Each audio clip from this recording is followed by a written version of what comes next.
What's up, Minnesota Viking fans? Welcome to the Purple People Podcast. My name is Kyle Smith. It is Tuesday, September 27th. I forgot what day it was. We've got a full house in here tonight. I've got people waiting in the chat, too. I love it. Awesome. You guys are Kyle great. West. Hey-o. Kyle West up there in the top right corner. What's up, dude? How are you? Doing pretty good. Just getting home from work. Gonna chit-chat some Vikings football with you guys. Always look forward to doing the podcast, especially after a Vikings win. Yeah, of course. We get into my feelings on this game because I bet I'm a little contrarian to everyone else, but Adam Carlson is also here. Sir, how are you? I just woke up like 10 minutes ago, so okay. You're not going to get the best Adam the best Adam possible is not here. You're going to get like maybe 65%. That sounds like an album title, like the best Adam possible. That's like a Weezer album. Yeah. Yeah, That's right? True. All right, so we're going to recap the game. The Detroit Lions visited the Vikings on Sunday. The Vikings won 28-24. And I'm going to be honest, I'm glad that I didn't have access to watch this game. I had to sit at work and watch the ESPN updates play-by-play. And I'm going to tell you now, these are the games that I absolutely hate from the Vikings. Am I the only one that's not really sure how Minnesota won this? I don't get it. They didn't deserve to win. And if I'm a Detroit fan, I'm very pissed off because I want to talk about Detroit before we jump into the Vikings. I don't know if Dan Campbell is the absolute answer for this team, but whatever he's done in the last 2 years has remotivated and got this group scrappy, and they're playing like a good team. And now it looks like the Chicago Bears are the bottom dwellers of this division. And we split with this team last year, and they're going to be tough to beat in Detroit. And I've got to give them credit where credit's due. They played a very good game. The Vikings rallied at the end. I'm not sure why, and I said this between our personal chat, why this team decides to activate go mode in the last 3.5 minutes of some games. I'm glad it happened. I'm glad they're 2-0 in the division. I'm glad they're 2-1, but goodness, man. They did not deserve to win this football game, if we're being honest. Here's the thing. Twofold. Let's thank the Detroit Lions for trying to kick that field goal instead of going for it on fourth down. That was an awesome decision that let the Vikings come back in and win that game. They had gouged us pretty much every other fourth down attempt they went for, so I don't quite understand why they wouldn't have just went for it in that situation, but hey, that worked out in our favor. And let's spin the positive on this here for a minute. So we got to find positive in it because, hey, it was a frustrating game to watch for sure. However, this is a game that underneath Mike Zimmer, I believe the Vikings lose. The Vikings don't win this game last year. So the positive that I see from this is Kevin O'Connell is able to keep the team together, to rally them together in that last minute and come back and get the victory. So that's a positive thing to take away from this football game. Yeah, and the speech, if you guys get on Twitter, you can find it on YouTube. Speech he has. Pumped. He's fired up, and it's good to see that. And, everything feels better, and it doesn't look or feel nearly as bad after you win a game. But this team is not going to compete for a championship playing like that. This defense is letting up over 400 yards a game, 450, I believe. And, for as sputtery and – I want to say inconsistent as the offense is, they can get the job done, but that defense is suspect. And I'm not going to lie, the wins might be a little different, but this looks exactly like the team that it was last year. It really does. The defense is getting thrown on and ran on, and they need to figure this out quick. Now, there are some good highlight plays, but I'm still not sold at all on the defense as a whole. And I think at every level they could get a little better. I think Danielle Hunter's got to wake up a little bit. I know he's going to get double teams. Linebackers, not too concerned with. And I realize in this system, Danielle Hunter is technically a linebacker, but I'm thinking about him still as a defensive end. The corners, I've been saying that. Kyle's been saying that we probably should draft them early and often and trade for them. Yeah, right. soon. But welcome back, Adam. Yeah, laptops like to have their battery charged. Yeah, usually that's usually a positive thing. But it's what laptops crave. That's They awesome. need the juice.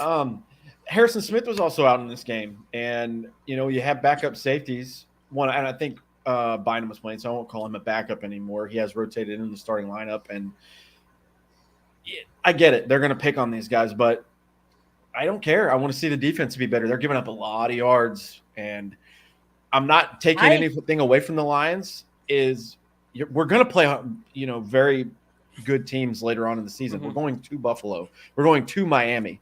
Those teams are going to run rampant and throw all over you, and I'm not looking forward to it if this is the kind of team and everything that's going to show up for that. But the good news is they can only get better. They can't get much worse. And then we'll let Adam share his overview thoughts on the team here too, kind of like what we're doing right now. But I am less concerned about the offense for this team. I think they got some kinks that they'll work out. I mean, guys, it's a new system. O'Connell is calling plays for the first time, so he's learning the flow of the game. The players are probably still learning the offense, on full game speed. You give them another month, and I think the offense is going to be fine. Justin Jefferson is going to be fine. They can only get 1 month. Right, but they'll be fine. The defense, I do agree with you. I do think there's probably more holes on the defense that you're not going to just suddenly, Patrick Peterson isn't all of a sudden going to shave 10 years off his career and go back to being a Pro Bowl corner for this team. But, he will continue to hold it down out there. There's a lot of, they're relying a lot on some older players on defense.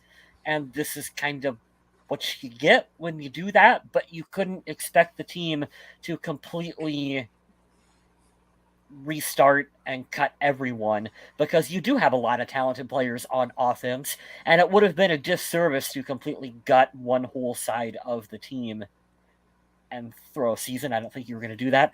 So I guess my takeaway is that offense will be fine. Defense it'll get a little better, but I wouldn't expect a miracle out of it. John Young says he picked the Vikings in our Survivor League. Man, you were sweating up until about 2 minutes left in that game. That's so funny. And we actually do have people eliminated already in the league. So a former champion eliminated already, which is nuts. It's rough. That's but how the defense, that defensive scheme, I don't get what they're doing. They're playing so conservative defensively. I think that what Minnesota wants to do is try to enter the new regime in the NFL of winning shootouts every week. Mm-hmm. But the offense isn't getting it done. Right. Because the way that they're doing this, they got their 3 down linemen who are always trying to hold their ground. And then they got their 2 pass rushers. And they don't really blitz because they already have 5 coming, That makes sense. Compared to when Minnesota was rushing 4 in the 4-3.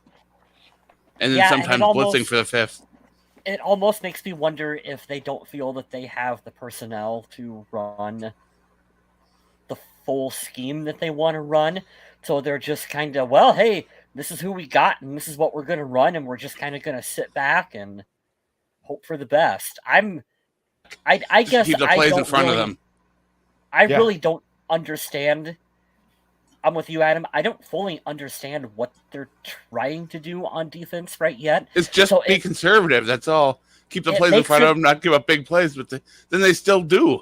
Yeah, that's the part that's the most frustrating part. They still do. And I don't ever want to watch that Philly game from Monday night again, but that's exactly what that was. Hey, we're going to cover. I'm not going to use the word shell like they love to run on there, but I'm going to prevent the big play, right? How many big plays did we see in that game? And it wasn't just through the air. It was on the ground too. And I don't like it. Being conservative is rarely the answer, like you said. Jonathan says the league isn't going a whole lot. Yeah, I didn't expect the Miami Dolphins to be 3-0. I mean, what are the Vikings going to do? They already got 5 going after the quarterback. They're going to blitz a 6th?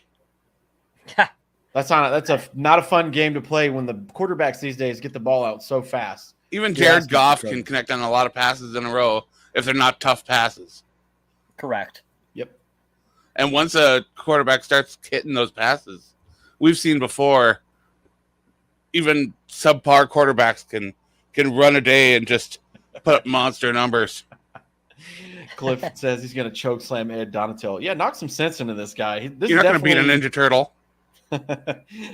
This guy, he's slowly becoming the villain for this team. They got to get it together. Now, they will get a chance. They're traveling this week to London, and this is something we could talk about later in the show when we preview that game. But they're still in Minnesota. They're not flying out until Thursday, I believe, or Friday. Harrison Smith is expected to play in that one. Nice. Is he? Okay, good. John So Young those of says you hoping to Lewis see Lane. Scene, I mean, I on defense anyway. I mean, he played special teams, but so far he hasn't been an impact player like a lot of people hoped he would be in the first round. I understand that. I can understand that you would like to see him, but I'm also glad that we have depth where I don't have to rely on a rookie who's never played. I do think we had a social media question about that. I did. Give me a second. I can pull up and see what all people commented on it. If anybody commented. We've got a bunch of shy Ronnies in our chats. I'm going to give away game balls and donkeys here soon once we pick this question out. Oh, no one wanted to comment on Lewis Scene. A bunch of shy Ronnies. They were concerned. Let's go backwards this week, guys. I want to hand out a donkey to Greg Joseph because you got to make some field goals, sir. Don't start this again. Don't do it. Don't do that. Oh, man. And I'll give it to the kicker for the Lions. He missed one as well. I don't know some of the aggressive tactics. I think didn't the Lions go for it on fourth down like 4 times? Yeah, I think they picked up almost all of them. That's crazy, man. And but then they were bad on third down. It's cool to be that ballsy, but that's going to come back to bite you really hard, especially in a game like this. If you're Detroit, you're pissed you lost this game. But, yeah, I'm going to give out a donkey to the kicker, man. You got one job. You got to get that done. And I don't think any of those kicks were out of his range, so got to get that together. They were far from gimmies. Sure. It's tough for me to get too worked up over the kicker this week, only because Detroit's kicker was missing fairly consistently as well, too. And it was coming from the same side of the U.S. Bank Stadium, the same side of the end zone they kept missing on. And that was the open end. They had the doors open. So I don't know if there was enough of a breeze coming in that it was throwing them off or what was going on with that. But I'll try not to get too mad about the missed kicks this week. Wouldn't that be awesome if those 100-foot doors were open and the slight breeze is what messed it up? It could have been. Hey, it's possible. I don't know. There's Why not? Gigantic doors at that stadium. I'm sure the wind can whip around in there. Yeah, that's like visiting the SoFi Stadium last year in LA. That none of that is covered. I mean, it's covered. None of it's connected. You can feel the breeze through that stadium. And I was in one of the lower seats. I'm like, wow, wind could actually be a factor. That's really funny. Yeah. I've never been to U.S. Bank with those doors open, so that would actually be kind of a fun experience. Have you had them? They've opened them up. Well, have you been there with them being open? It feels nice. Yeah. Especially on those hot days, like early in the season. They should just fucking do it in the middle of winter. Just give us a cold game. Let's just do it. I'm trying to think. I didn't really plan ahead on where I could go with my donkey. You could be a little mad at Justin Jefferson. He kind of screwed up that route in the end zone. That kind of led. He said the right thing though after the game. What did he during say? His interviews? He took a lot of credit for drawing the double teams, even if it meant the play wasn't going to him. Okay. It was a really nice, unselfish statement that you should probably go listen to if you haven't. It's a nice I haven't one. I haven't listened to that, so I'm not going to be too concerned with Justin Jefferson. Not yet. We'll see if this continues. I was liking to see Thielen finally involved in a big way. Yeah, for sure. Osborne, who we named the show after. I think I am gonna pick on Ed Donatello, defensive coordinator. Not sure. I get you have your scheme. I would like to see some better adjustments at halftime. It's okay to mix it up a little bit, you know. I thought they did a really good job of that week 1, and then kind of past that, they've been just kind of generic, bland out there on defense. If you could tell me it was a third preseason game, I'd be like, yeah, that kind of looks like what they're doing. But I'm glad you said that, because I was thinking that earlier in the show while you guys were speaking, is if all the starters had played, we would just be heading into week 1. Now, I'm not saying you're going to play the full preseason game, all three of them, but there's still a lot to be seen between the offense and the defense. So I'm excited to see how they figure it out. Justin Jefferson is in a slump, and we want to talk about that. We'll talk about that in a second. But let's give out game balls. We named the show after him. I was in Carolina last year for the walk-off touchdown. KJ Osborne, thank you. I could have given it to Josh Metellus too. That was cool because he almost had that interception earlier in that drive, but I'll go with it because we named the show after him. I like when the wide receiver 3 gets involved and steps up in a big way. Yeah, we've seen a couple of players out there, Thielen and Osborne. Johnny Munt is making an impact. Johnny Munt proved that there's a lot, like we've said all along, there's a lot of talent on this offense. Dalvin Cook out there as well, too. Ben Ellison started. Yeah. He did. I did not know that. That's awesome. I don't know what that means for Irv Smith, but gotta got that rotate. It's the same old song and dance here in Minnesota. You don't have that star number 1 tight end. You got a rotation of 3 guys who do something very good individually. I like that they can all block. That's really cool. The most frustrating thing for me from this game was the Dalvin Cook fumble injury, which has come to be something that happens every season. Yeah. It sucks. And I can't give someone a donkey because of that, because, I doubt he was trying to fumble and get hurt. Yeah, of course. I think we've all talked about this too, and we can revisit it now again, but I don't know how much longer Dalvin Cook's going to be on this team, and I don't not want him to be on this team. And let's give him credit where credit's due. He's been an awesome player, no issues so far, and he's been. But you both also have to agree with me, right, that Madison isn't a 1. Madison's not a 1, and I see it on Twitter all the time. I see a lot of crazy stuff on Twitter from Vikings land, and I send it to the guys in the personal chat here, and it's awful. No, I don't think he's a 1. He did separate his shoulder though, Dalvin Cook. So I don't give him credit. Think he's a 1. That sucks. He's not a 1, but do you need a 1? That's the question that you have to ask yourself.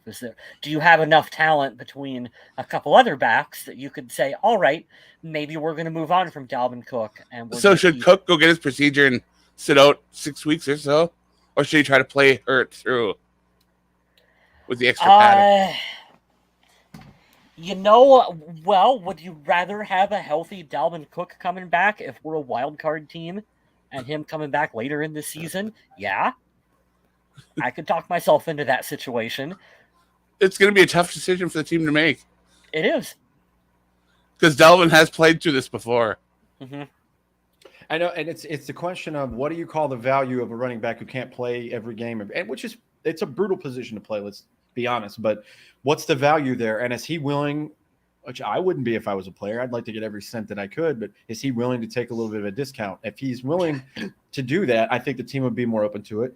But for all intents and purposes, it's football. They're going to get injured. These guys are going to get hurt, but he consistently gets hurt every year. And you wonder, I want to see, and I don't want it to come to this with it being, because if it doesn't work, it's going to be really bad. But I think we have a stable of running backs that can all do something different.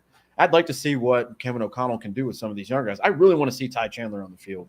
But I do too. What does that mean if he does make it to the field? Is that a bad thing? I want to see more Keenan because he's very speedy. So whatever. Alexander Madison, though, nice touchdown run during this game. It's tough because you can Did you see Kirk Cousins talking about that one?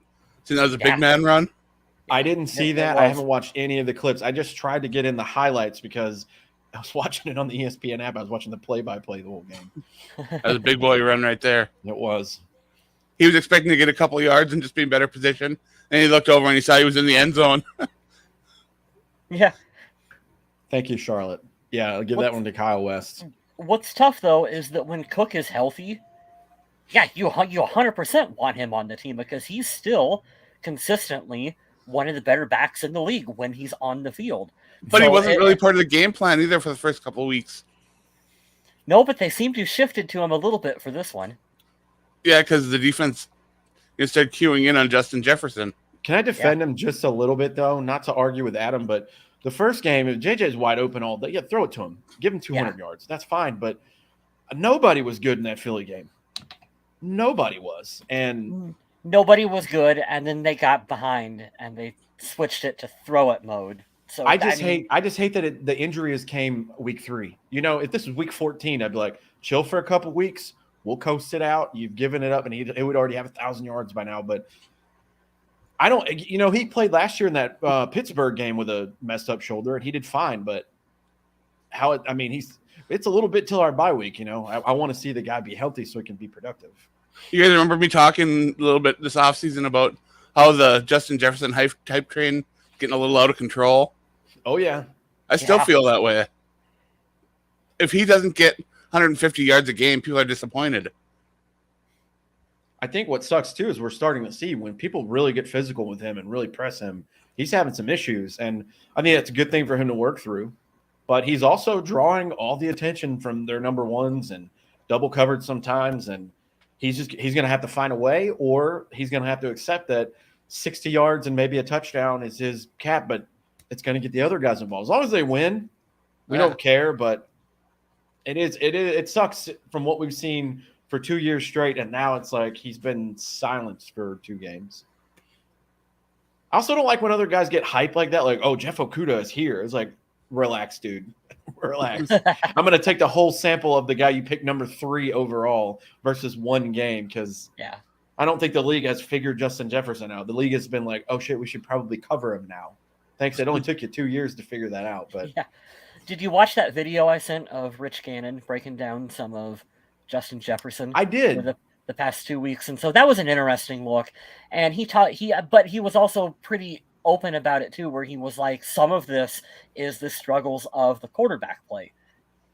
Kirk has struggled the past couple weeks too, so that's going to have an effect on Jefferson. But he also broke down some of the things that Jefferson is not doing 100%, and that's kind of where I got my take a little bit from as well too, where he said it's going to take a little bit with a new system, a new offense, new play calling, all that, for these guys to get fully up to speed. So yeah, I think you can criticize Jefferson, but I don't think it's time to be concerned about Jefferson. Now, if this continues for another month where he's only getting 30, 40 yards a game and no touchdowns, yeah, we've got ourselves a problem.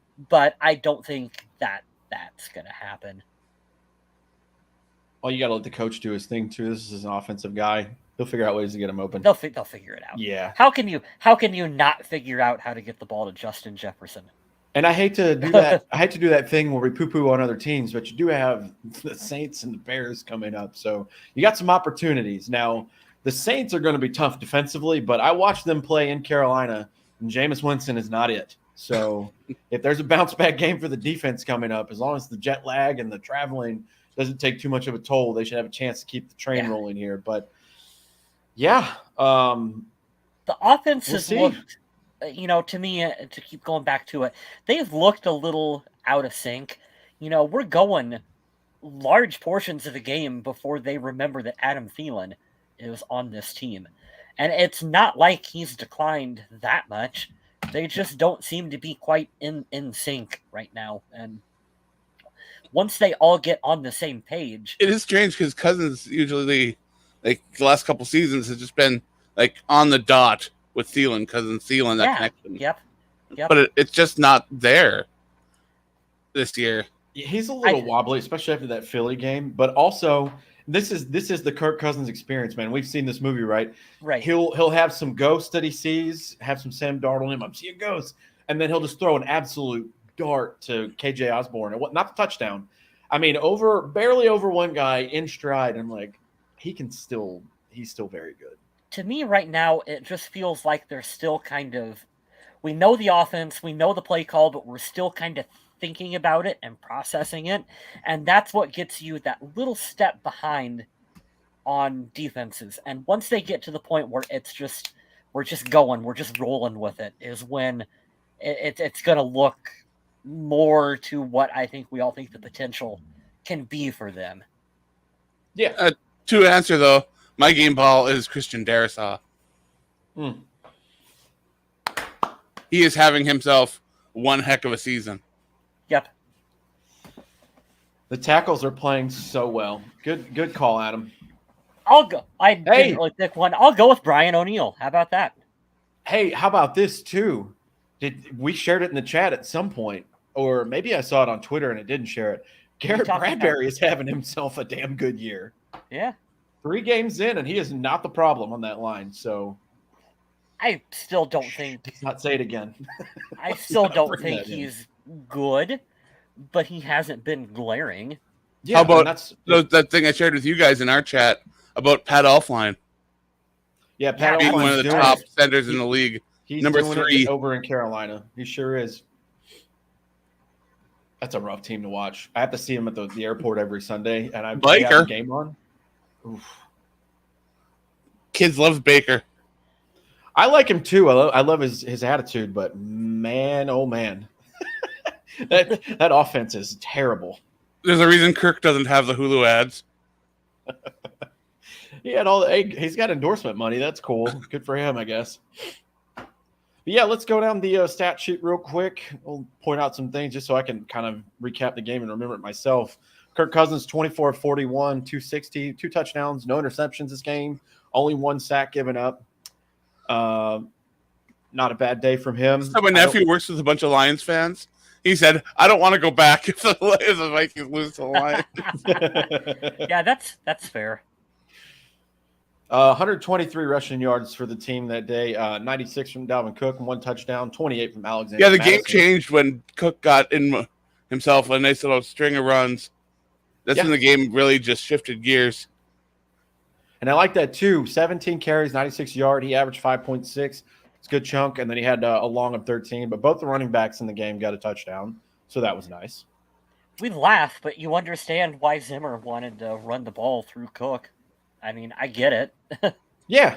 Yeah. I understand it. It's that the point of not opening it up a little bit further was the issue for us. You can't win by scoring 17 points anymore. It's not possible. You don't win friends with salad. That's a good point. That's a good quote, Adam. Minnesota receiving. KJ Osborne led the way. 5 receptions with 73 yards. Adam Thielen, 6 for 61. Both of them scored a touchdown. Justin Jefferson at the bottom, targeted 6 times, 3 for 14. Not a good day. That's not good. I think that's a career low for him. It was a career low for him, but like I said, we're not that worried about it. He'll figure it out. Defensively, Jordan Hicks led the way. 14 total tackles. Josh Metellus behind him. In our private chat, I always talk to these guys about how Hicks he's really good. Yeah, he's quietly been a really good signing for this team. I like that guy a lot. I said it in a couple episodes ago. I was like, he's the one I'm most excited about as far as free agent signings. You can go with Zadarius Smith. He's been wonderful, but I like having a good linebacker paired up. I feel like Zadarius Smith might have used a little too much of his focus against Green Bay. Yeah. Interesting stat for this game. 7 passes defended for the Vikings. Nice. Eric Kendricks had a nice one. 2 of them, actually. Josh Metellus with 2. He had the game-sealing interception. Yeah, and the other defense pass is the one he nearly intercepted. Yep. Yeah, we were praying, giving them the chance to come back down the field. When you saw Goff heave that ball, I knew it wasn't going to make it to the end zone. You're thinking, I think most fans were expecting to see Cine as another starter, but Metellus, who basically earned his way onto the team for playing special teams, really held his own when he could. Yeah, it's a good thing. Cam Bynum did the same thing last year, right? Filling in for Harrison Smith. He had himself a couple good games. So it's good to see the depth. I understand that we want to see Lewis Cine, but I think time will tell. 3 games in is not. Isn't that exactly what his tweet said when he was with him sitting in front of his lockers? Time will tell. Was it? I don't know. I shared it with you guys. My memory's bad. Mine is too. I do remember it was a cold photo, but there's also something to be said. Remember when we were all like, "Oh my God, how come Mike Zimmer isn't playing some of these rookies or whatever?" And he was why isn't Stephon Diggs playing yet? Yeah. He's like, because I see him every day in practice. Not saying that Lewis Cine is going to be terrible, but not saying he's going to be Wyatt Davis, huh? If there's but if there's one thing we've learned from that whole situation, and you know what, I think I'm just going to trust the coaching staff. If a player isn't on the field, there's a reason for it. I don't know what it is, but It's only 3 games in. I'm not ready to hit the panic button yet. Yeah. So the Vikings see. overcame 2 double-digit deficits to beat Detroit. And part of you has to kind of like that, while another part of you has to just hate it, going down 2 double-digit times. Well, like I was telling Smith when you dropped out because of your laptop, this is a game that if you're going to take a positive away from it, they probably would have lost this last year. Like I don't know if the Vikings come back. That's a and win good it last point, year. dude. That's a Right. very good point. And so this year, hey, it was a bad game, dude. But they were able to rally from behind and get the win. And they're not all going to be those big blowouts like what it was week 1 against the Packers. You're not going to have that. You've got to win these down and dirty games. And, hey, they did it. So I'm not going to be mad at them over it. Let's talk about another cool stat, too. Is this 3 weeks in a row that the defense hasn't let anyone score in the fourth quarter, right? That I'm not sure of. I'm almost positive that's a stat. Yeah, 0 points here. The second half of the Philly game was better defensively, and I know the Packers only scored 7 points the whole game, so I don't think it was at the very end. So, yeah, 3 weeks in a row, no points allowed from the defense. That's pretty incredible. Yeah. Cool. Yeah, I'm looking at the box score here. First quarter, no points. Second quarter, 14. Third quarter, no points. Fourth quarter, 14. So, yeah, this offense is very inconsistent, but glad to see that. And Jonathan put it we up have to give some props, though, because Amon-Ra St. Brown is the real deal. Yeah. Yeah. Once Detroit gets a quarterback and, fills in some of the other holes, they can be a dangerous team. I don't know what their timeline is on replacing Goff, but yeah, I like their running back. What's his name? Taylor Swift. I like him. What's up, Daquan? He says he hasn't listened to us in 2 years. He does not like Kirk Cousins.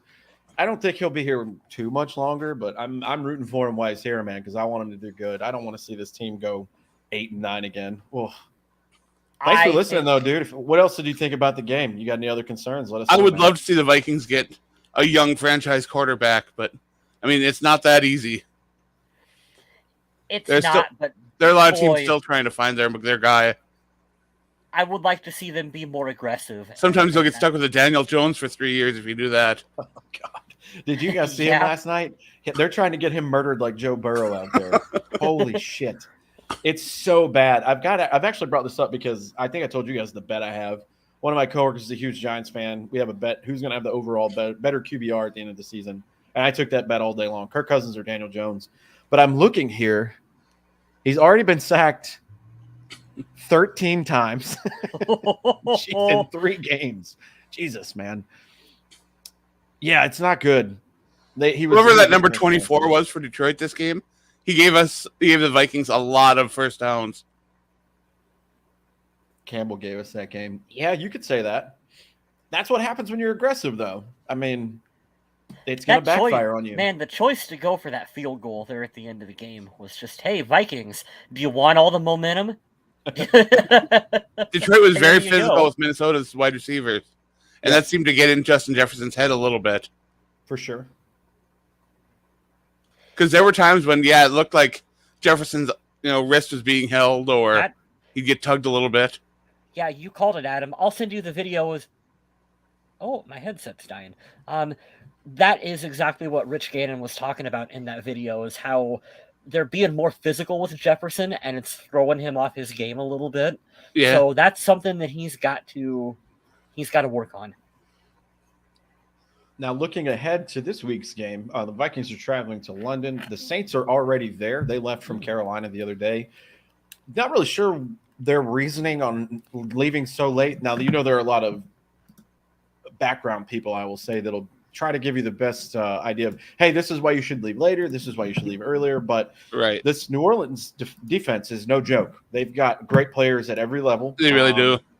So that's going to be concerning, but I don't feel too good for their offense, which is crazy to think because Alvin Kamara's there, Mark Ingram's back, and they do have rookie Chris Olave. They've got Jarvis Landry, and Michael Thomas is still doing his thing. Still catching slants. But yeah, Jameis being the X factor there. They do try to push the ball down the field. I did see a lot of that Carolina game this weekend. They will try to take deep shots, so hopefully they don't connect on any. But yeah, the defense is something to worry about from New Orleans. So we'll see how that game goes. But if you're going to watch this game and you're on the East Coast like I am, you'll be watching very early. It is on NFL Network. 9:30 a.m. So that's going to be fun. Isn't it weird to think that West Coasters are going to be tuned into that at 6:30 in the morning?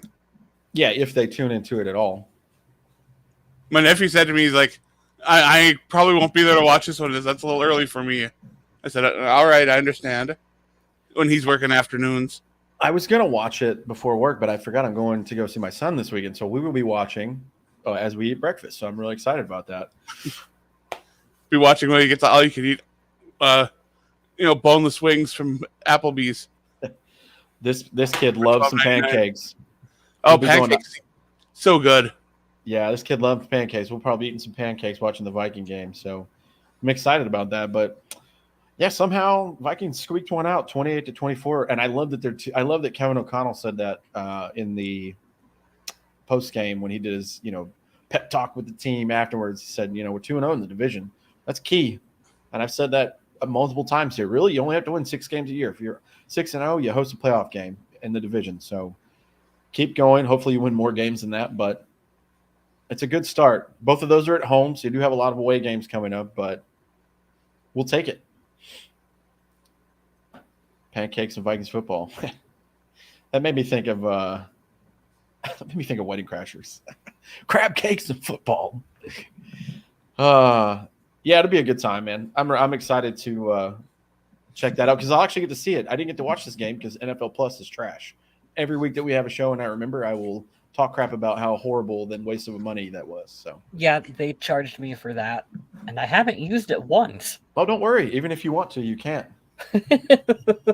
Fantastic. So yeah, that'll be fun. Does this sound fine? Are we getting an echo or anything? Yeah, all right. You're good. You're good. Cool. We were just talking about the Vikings traveling. It's going to be at 9:30 in the morning, and yeah, 8:30 for you guys. So that's fun. We'll see. I don't really have anything else for this game. I'm just glad that they squeaked the win out. I was not happy afterwards. Marley's Maulers and Let's Go KOC are both eliminated from the Survival League. We still have one person, my fascinating pick set, who has not gotten one wrong yet. I'm one of the people with one right now, with one strike. I believe Smith has 2. No, I've only got one, thankfully. All right. Thankfully. I forget who screwed me over the first week, but picked the Eagles, picked the Bills. It's getting tougher, man. It really is. We got a long season, so we might have a winner before the season's over with. My fantasy team's doing wonderful, though. I have Lamar Jackson as my quarterback, and he is murdering everyone. So my quarterback is struggling so far, which he shouldn't be. I went with Derek Carr. Oh, yeah. Raiders are having a tough time. They're the only 0-3 team in the league right now. Oh, my God. Okay. How much longer until Josh McDaniels tucks tail and goes back to... Which is weird because the Raiders were winning games last year with all that stuff going on behind the scenes. Yeah, for sure. That is weird. I don't believe in McDaniels one bit. Ooh, do I take the Eagles over the Chargers? Or not the Eagles over the Jaguars or the Chargers over the Texans? That's a tough pick right there. I think it's fair to say the Eagles would beat the Chargers or the Jaguars. Or the Packers over the Patriots without Mac Jones. Should have kept Cam Newton for another year. It's going to be the Brian Hoyer experience. Get ready, boys. Yeah, I think that's it, though. That was a quick show. Don't have much else for that game. Excited about it. We'll let you guys know a little bit closer ahead of time for the next show. So I realized it was Tuesday. We probably had to talk about this game. But we'll definitely give you the recap for the London game this weekend. Viking Saints in London. And Kirk Cousins holds the record in London for the most passing yards from an NFL player. Nice. So that was cool. They love him over there. There are a lot of Vikings fans in London. Mm-hmm. So don't be surprised if there's a lot of purple in that audience. Which is really cool, too. They have a game in Germany this year as well. So the international thing's going very well for them. Some stinker games, but some good ones as well. That's around Christmas time, isn't it? It was the last one that they showed on the graphics, so I think so. Yeah. Yeah, let's go in and plug some stuff. Thank y'all for tuning in. Sorry it was so quick, but they found a way to win. 2-1 Vikings. Bam. Adam Carlson. I haven't been feeling well, so I haven't been doing much of anything lately. But every once in a while, you can catch me with an article or two over on the Viking Age, and I try to get something up at least every month over on Undead Walking. My Twitch has been kind of quiet lately. Me and Smith are trying to find some pretty good horror movies. I know that we do have some great horror movies coming out next month. We got the end of the Halloween series coming. Mm-hmm. We got the new Hellraiser movie. It's coming out, which should be interesting. Looking forward to both of those. Those will be Yeah, fun. there's some good flicks coming. Yeah, Adam and I will do some more horror movie reviews. I saw Pearl recently, and we actually previewed the movie X earlier this year. This is the prequel to that, and it is so good. One of the best movies of the year for me. So, See, I made the decision to try to find this movie with a stream, and I watched the wrong movie, Pearl. I didn't want to laugh. It is funny when you say it out loud, but if not for me, because it didn't happen to me, I would be pissed if that happened. But once you get It wasn't to a bad movie, though. I was just waiting for more people to die. That's funny. What a quote. That's funny. Follow Adam Carlson here on your social media. Yeah, that's me on everything, whether it's Twitter or, TikTok even. Twitch. You can watch the show on Twitch. Here. Instagram pictures of cats over there. Boom. Kyle West sells things. You should check those out. Buy some I stuff. do. I sell lots of photography work. I think you can get Purple People Podcast stuff on that one. If not, check out the Facebook page. There will be a link on there somewhere if you want Purple People Podcast merchandise as well, too. But I've got lots of different photos and stuff. And eventually I will add more. But, I'm lazy and that takes work. And I hate doing photo tags. Photo tags suck. If you would like to go stalk him, his stuff is here at Vaguely Square. A lot of interesting stuff on the old Twitter machine. You betcha. Yeah, I've seen some other Vikings podcasts have made the adjustment to being live discussion. And I'm glad to see that happening because it's such a great way for Vikings fans to interact. Even if they aren't doing it here, I'm glad that people are getting together to talk about the Vikings. Mm-hmm. You can follow me here on the social media stuff. I'm pretty active on Instagram and Twitter, but not so much on the others. But yeah, it's funny you mentioned that, man. We had DeQuan here earlier. He said he hadn't seen us in 2 years, so glad he showed back up. And we will try to get this scheduled. I do see how we can come off as Kirk Cousins apologists. I do see that. We just want the quarterback to do good. We don't put the full blame on him like almost ever, unless he just has a butt of a game. We have seen bad Kirk in the past. Yeah. There was a point, I think it was last year, where Smith and I were both ready to be like, fire him now. What game? I don't remember what game that was, but there was one of them where he had a stinker that we were. I remember Smith saying, even if we do cut him, I mean, who are we going to play? You got to keep that Bill Belichick mindset. If you're not upgrading, why would you downgrade? I don't think this is the Nick Mullins show quite yet. I don't think I'm ready for that. So, or hopefully ever. Yeah. I like him, but let's just not do that. Yeah, let's not have to think about that. Yeah. Decent Kirk can deliver wins. It's true. That's good. Yeah. And good Kirk can win games when he is on. We have seen that as well. Shit, we saw it a couple weeks ago. Let's get back to that. All right. I think that'll do it. Adam, you want to sign us off? All right. Well, thanks to everyone who came in and chatted with us. Sorry I'm kind of not all here right now, but doing what I can. And thank you, everyone, for both Kyles for hosting this and setting it up and getting a time set. And I just had to be here and charge my laptop. And I couldn't do that. I gotta charge my headphones apparently now. Electronics, they like energy. Yeah. But all right, thanks again to everyone. We'll be back next week. You can see the full catalog of shows over on our YouTube channel. You shouldn't, but you could.